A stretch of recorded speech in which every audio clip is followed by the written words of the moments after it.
Hello बच्चों, आज 15 सितंबर 2020 की आपकी जो इंग्लिश की वर्कशीट है ये आपके सिलेबस से संबंधित आपकी दूसरी वर्कशीट है। इस वर्कशीट में आपकी इंग्लिश की बुक के चैप्टर 3 क्वेश्चंस के बारे में चर्चा की गई है। सबसे पहले इस वर्कशीट में आपको अपना नाम और अपने क्लास टीचर का नाम लिखना है। आओ हम इस वर्कशीट को पढ़ते हैं और इसके जो क्वेश्चन आंसर्स है उनको करते हैं। तो फर्स्ट जो क्वेश्चन आपको इसमें दिया गया है, match the word with the right picture. ठीक है, तो यानी कि आपको दो वर्ड इसमें दिए गए हैं, फर्स्ट किंगडम और दूसरा किंग, और उसके सामने उन दोनों वर्ड्स के सामने दो पिक्चर्स दी गई हैं। तो आपको उसमें से जो सही वर्ड की जो पिक्चर है उससे मिलान करना है। जैसे किंगडम, तो बच्चों किंगडम का जो मतलब होता है वो होता है एक राज्य, और ये दूसरा किंग मतलब एक राजा। तो इसका हम इस तरीके से ऐसे मिलान कर देंगे। उसके बाद आते हैं हम read the passage carefully and answer the questions given below. ठीक है, यानी कि जो आपको पैसेज दिया गया है तो आपको इसको क्या है अच्छे से पढ़ना है, और इस पैसेज के से ही जो कुछ क्वेश्चंस नीचे आपको दिए गए हैं क्या है उनके आपको आंसर्स देने हैं। तो आइए अब हम इस पैसेज को पढ़ते हैं। It once occurred to a certain king that if he always knew the right time to begin everything. एक बार एक राजा को यह आभास हुआ, यानी कि उसके दिमाग में ख्याल आया कि अगर उसे किसी भी काम को करने का सही समय पता हो, if he knew who were the right people to listen to and whom to avoid, अगर उसे ये पता हो कि किस व्यक्ति को उसे सुनना चाहिए या फिर किसे अवॉइड करना चाहिए, फिर किसे नहीं सुनना चाहिए। यानी कि आप जैसे कोई भी काम करते हैं तो ऐसा कौन सा वो व्यक्ति है कि जिसकी बात है उसे सुननी चाहिए उस काम को करने से पहले।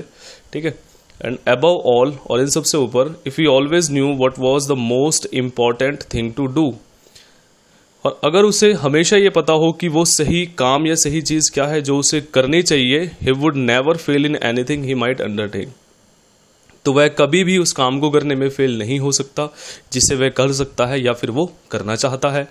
And this thought having occurred to him, और उस राजा के दिमाग में जब ये बात आई, he had it proclaimed throughout his kingdom, उसने इस बात की अपने पूरे राज्य में क्या है घोषणा करवा दी, that he would give a great reward to anyone who would teach him, कि वह उस व्यक्ति को एक बहुत अच्छा बहुत बड़ा इनाम देगा जो उसे यह बताएगा या फिर सिखाएगा, that what was the right time for every action, किसी काम को करने का सही समय क्या है, and who were the most necessary people, और वो बहुत ज़रूरी लोग कौन हैं जिनकी उसे क्या है सुननी चाहिए, and how he might know what was the most important thing to do, और उसे ये कैसे पता चले उस सही काम के बारे में जो उसे करना चाहिए। ठीक है बच्चों, तो ये आपका पैसेज हो गया। आओ अब हम इस पैसेज से रिलेटेड जो क्वेश्चन आंसर्स हैं हम उनको देख लेते हैं। तो फर्स्ट आपका जो क्वेश्चन है, who wanted to know the right time to begin everything, यानी कि किसी भी काम को करने का सही समय कौन जानना चाहता था, the minister, the king, the soldier. ठीक है बच्चों, तो मिनिस्टर और सोल्जर के बारे में तो इस पैसेज में कोई बात ही नहीं हो रखी है, तो वो कौन था, द किंग यानी कि राजा। Second question, what was the reward for answering the 3 question. ठीक है, तो प्यारे बच्चों इसमें ऐसा तो खैर कुछ दे नहीं रखा, सम गोल्ड ऐसा नहीं है, land on by the king, no reward. ठीक है, तो फिर भी आप इसमें क्या इसमें लगा लेंगे आप सम गोल्ड। थर्ड है आपका the word proclaimed means, proclaimed जो वर्ड इस पैसेज में आपको दिया गया है उसका मतलब क्या है आपको ये बताना है। An announcement bye the king और प्रेज। ठीक है, an announcement bye the king यानी कि राजा के द्वारा घोषणा, एक घोषणा, या फिर प्रेज मतलब प्रशंसा। तो इसका जो प्रोक्लेम्ड का हमने देखा था, an announcement bye the king, यानी कि राजा के द्वारा जो घोषणा करवाई गई, तो उससे उसका मतलब क्या है, प्रोक्लेम्ड। फोर्थ आपका क्वेश्चन है, the king thought if he knew all the 3 answers he would, तो यानी कि उस राजा ने क्या सोचा कि अगर उसे वो तीनों आंसर्स मिल जाएं जो वह जानना चाहता है, सो ही वुड, तो वह not fail eight anything, fail at everything, या फिर फेल कि वो हर काम को करने में फेल हो जाएगा या फिर फेल नहीं होगा, या फिर हमारा जो फर्स्ट ऑप्शन है नॉट फेल एट एनीथिंग, यानी कि किसी भी काम को करने में क्या है फेल नहीं होगा। तो ये जो ऑप्शन ए है ये इसका राइट आंसर है।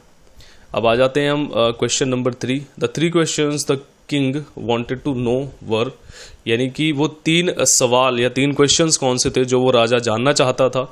तो first is what was the right dash to begin everything, यानी कि किसी भी काम को करने का सही क्या था, मतलब उसमें टाइम और ईयर, यानी कि समय या फिर साल। तो हमने इसमें जो पढ़ा था कि what was the right time, time यानी कि समय, तो आपके इस यहाँ पर आपका क्या आएगा, टाइम आएगा। Who was the right to listen to, यानी कि वो सही कौन है जिसे उसे सुनना चाहिए, पर्सन और मदर। पर्सन मतलब हमने इसे पढ़ा था एक कोई व्यक्ति, मदर उसकी माँ। तो हमने इसमें क्या पढ़ा था, who was the right person, तो इसमें आपका आएगा पर्सन, यानी कि वो सही व्यक्ति कौन है जिसे उसे सुनना चाहिए। What was the most important और difficult thing to do, what was the most important और डिफिकल्ट थिंग टू डू, तो इसमें क्या था कि इसमें आपका आएगा इम्पॉर्टेंट, यानी कि वो सही चीज़ कौन सी है, ठीक है, जो उसे करनी चाहिए, यानी कि most important thing to do. तो इसमें आपका जो ऑप्शन है वो है थिंग। तो इस तरह से आपकी जो आज की वर्कशीट है, आपकी वर्कशीट नंबर 2 जो आपकी सिलेबस से रिलेटेड वर्कशीट है, और आपका जो चैप्टर है द 3 क्वेश्चंस, ये उस पर क्या है, उस पर बेस्ड है। तो इस प्रकार से आपकी वर्कशीट जो है पूरी हो जाती है।